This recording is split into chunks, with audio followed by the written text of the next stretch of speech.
I do my best. I do what I can, and just if I see an opening. I mean, you get nervous here and there when it's going, I don't want to say easy, but when the score is in your favor, it's like you have to be cautious, so a little bit nervous. The WTA just had its most uncomfortable secret dragged into daylight. On March 24, 2026, Alex Eala walked off the Miami court following a catastrophic 6-0, 6-2 destruction at the hands of Karolina Muchova.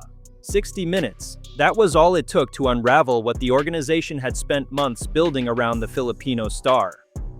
Day. It's been packed for players like Alex Eala, Joao Fonseca, seeing the Filipino fans, the Brazilian fans. 137 in the world, and after this past week in Dubai, she's ranked 31. The scoreline, however, is not the actual story here. Behind closed doors, the WTA is bleeding. Tax filings for 2024 reveal a $4.9 million operating shortfall, while the ATP simultaneously posted a $52 million surplus. Merger talks between the two tours collapsed in December 2025, with insiders now doubting whether any commercial deal will get done at all. The WTA needed a bankable face heading into those negotiations, a player whose global reach could justify their seat at the ATP bargaining table. They chose Eala. These tournaments are such great experiences for me, especially playing in front of the best crowd ever, and she's just coming through. So and obviously the first couple rounds, the schedule is so packed. Then Miami 2026 arrived, and everything the organization had carefully constructed fell apart under a stadium light. What unfolded in the background afterward was far more calculated than any post-match statement would suggest. This is an organization that quietly scapegoats its own talent to bury a financial meltdown it has never directly addressed. And the direction this story leads is genuinely shocking. Subscribe right now before continuing. This is not the story the WTA wants the public to hear. But I'm a person, and I feel like, people will like you for who you are if you are true to yourself. And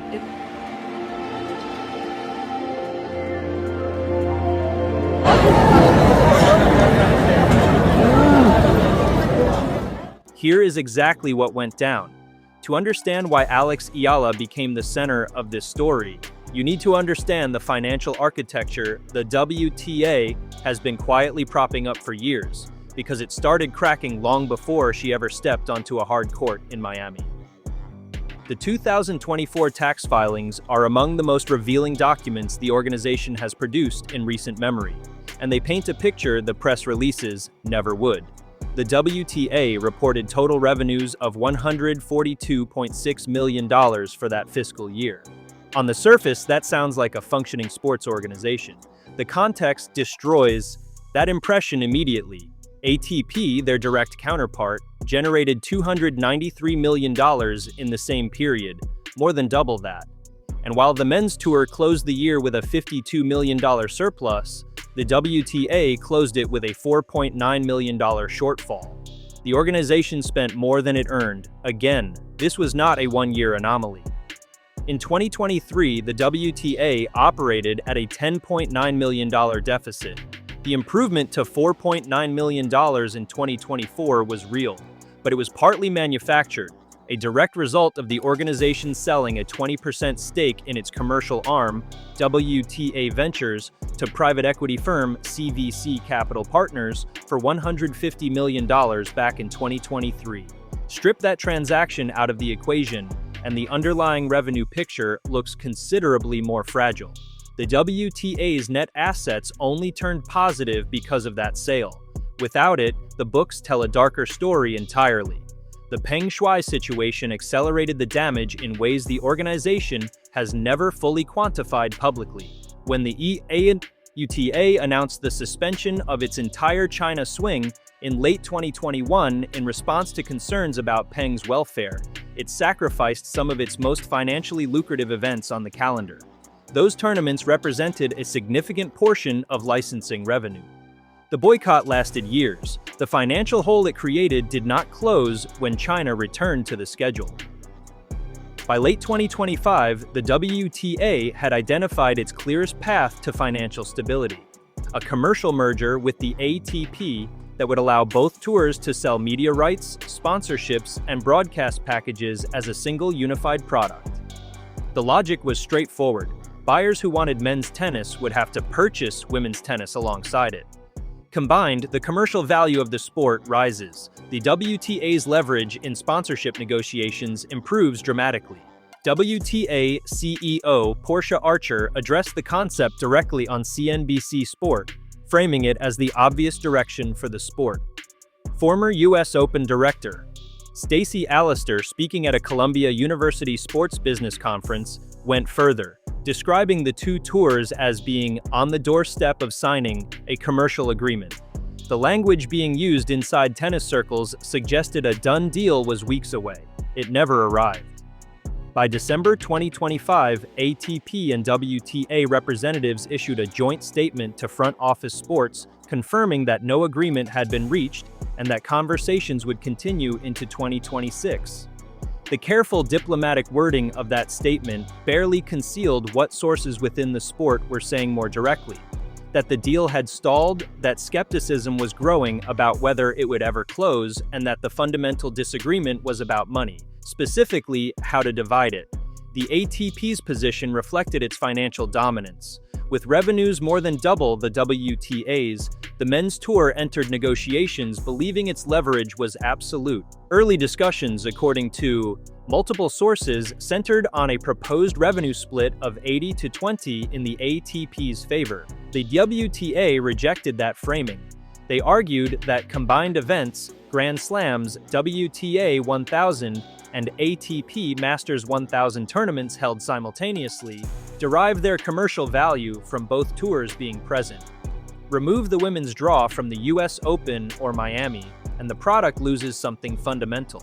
The structural complications made resolution even harder to reach. The WTA had already consolidated its commercial rights into WTA Ventures with CVC's involvement. The ATP, by contrast, had its rights fragmented across multiple separate divisions covering broadcasts, data, and media.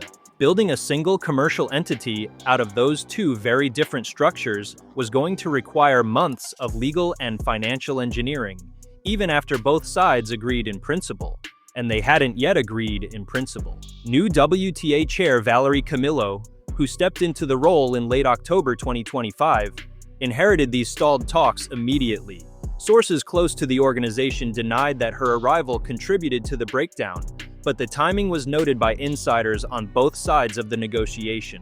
Hi everyone, I just wanted to come on here and thank every single one of you for your support, taking the time and effort out of your day to be there and cheer me on with the other girls. It means so much, especially at this time of the year. I couldn't thank you more, and I had such a fun time playing here. This is the part of the story that connects directly to Eala, and it requires understanding what the WTA needed from the Miami 2026 tournament beyond a champion and a trophy ceremony.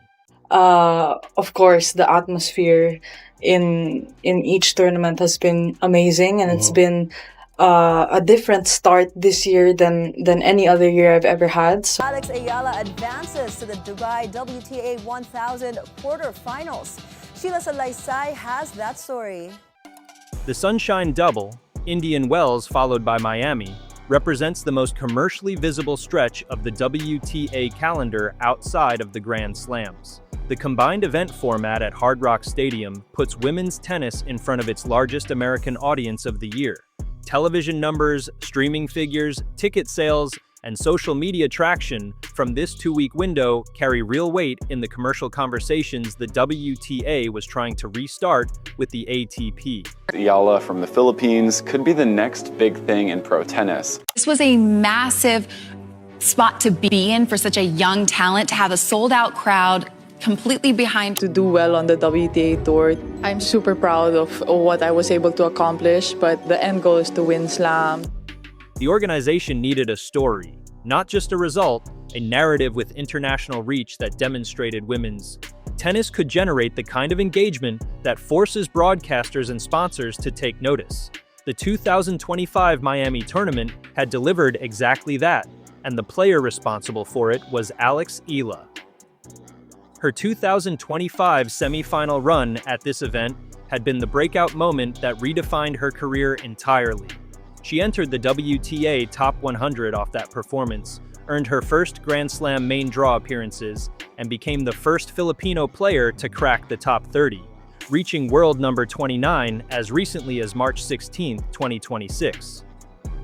Of course, the atmosphere in each tournament has been amazing, and it's been a different start this year than any other year I've ever had. So, sports, Alex Eala makes history in the U.S. as the first Filipino tennis player to compete at the Indian Wells Open. The comparison being made in the Philippine media wasn't to other tennis players, it was for Manny Pacquiao.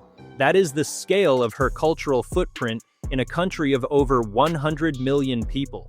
From a commercial perspective, Eala represented exactly what the WTA needed at the negotiating table. A young, globally marketable, non-European star with a fan base in a region the organization had identified as a growth market.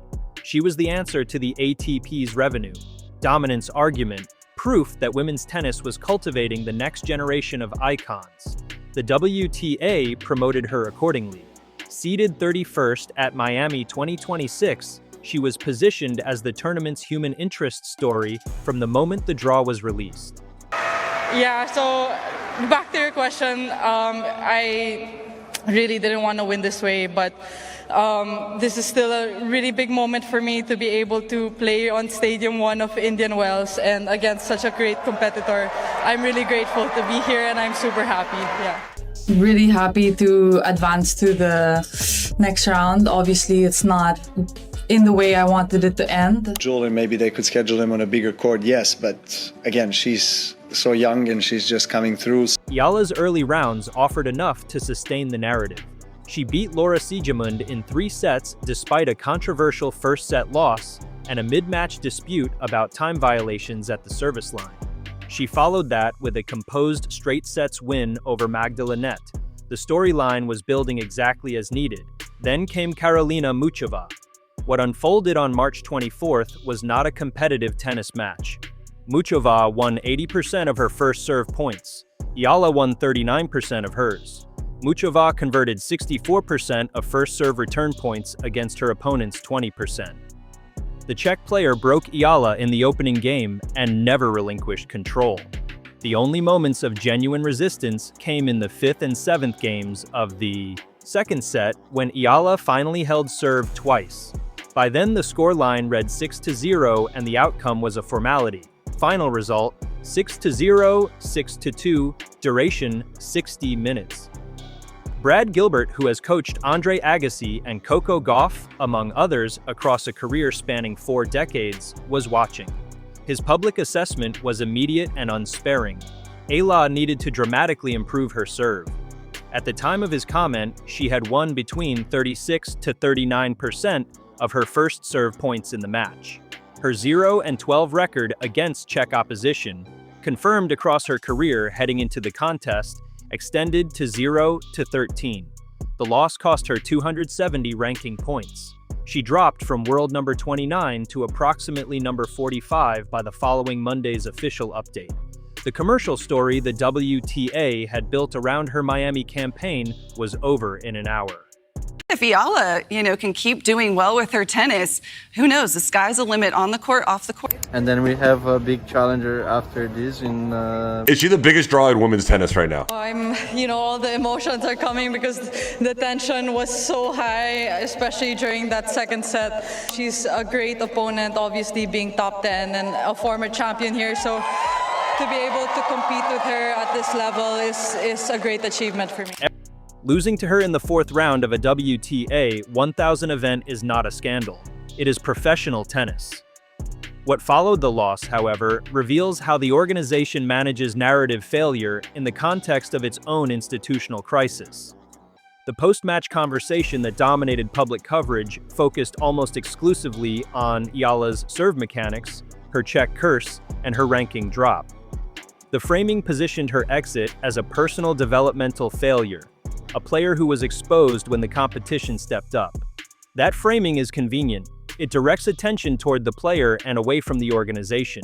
It answers the question of why Miami 2026 failed to deliver its commercial moment by pointing to an athletic performance rather than an institutional strategy that placed unrealistic weight on a 20-year-old's shoulders heading into a tournament the WTA desperately needed to go well. Scapegoating does not always look like a press release with a named target. It often looks like silence about the real problem, amplified by noise about a more manageable one. The WTA never publicly discussed what its Miami 2026 commercial performance meant for the stalled merger negotiations. It never addressed how the tournament's narrative collapse, led by the early exit of its most marketed player, affected its position heading back into talks with the ATP. None of those institutional conversations were made public. What the public received instead was a detailed breakdown of Eala's serve percentage. Eala herself is not finished. Her next event is the Linz Open in Austria, a WTA 500 tournament running from April 6th to 12th. She carries minimal points to defend across the clay court swing. Her entire 2025 clay season produced just 67 ranking points across 4 events. The opportunity to recover quickly is genuine and measurable. The WTA's situation is harder to resolve on a 6-week timeline. Merger talks with the ATP remain frozen. The financial shortfall continues. And I think that shows a positive example to the next generations. I am proud of that. 20-year-old Filipino tennis star Alex Eala has sent Melbourne Park crowds into an absolute frenzy. Just said I want to be number one. Little did I know that I would, CVC Capital Partners' involvement adds complexity to any restructuring conversation. The organization's staff compensation now exceeds the ATP's for the first time on record. 4 executives collected 7-figure salaries in 2024 alone, 2 of whom have since left the organization. The internal cost structure is expanding, while the external revenue picture remains constrained. The Sunshine Double is over. The next major commercial window is the clay court Grand Slam season. The WTA will need a different story to tell by then, and they will need to tell it without the Miami narrative they had constructed and lost in 60 minutes on a hard court in Florida. Alex Eala will keep playing tennis. She will improve her serve, return to the top 30, and almost certainly deliver the deep tournament run that Miami 2026 denied her.